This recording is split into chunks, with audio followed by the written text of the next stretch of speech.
শ্রী গুরু জয়, রাধে রাধে। অনেকদিন পরে এলাম। আচ্ছা, এই যে মত্তধামে শ্রী গুরু ভগবান শ্রীগুরু সংঘ প্রতিষ্ঠিত করেছেন, কিন্তু এই মত্তধামে শ্রীগুরু সংঘ প্রতিষ্ঠিত হওয়ার আগে কোথায় কোথায় ছিল জানেন? খুব মন দিয়ে শুনুন।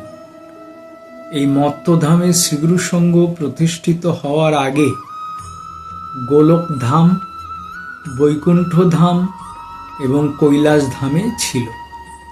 তাহলে কেন মত্তধামে শ্রীগুরু সংঘ প্রতিষ্ঠিত করলেন গুরু মহারাজ? কারণ সে সময় ওই গোলকধাম, বৈকুণ্ঠ ধাম এবং কৈলাস ধামে যে সমস্ত সন্তান সন্ততিগণ অর্থাৎ শিষ্য শিষ্যাদের অধঃপতন হয়েছিল, মানে পতন হয়েছিল, তারা এই মত্তলোকে চলে এসেছিল এবং তাদেরকে উদ্ধার করার জন্য শ্রী গুরু ভগবান এই শ্রীগুরু সংঘ মত্তধামে প্রতিষ্ঠা করেছেন।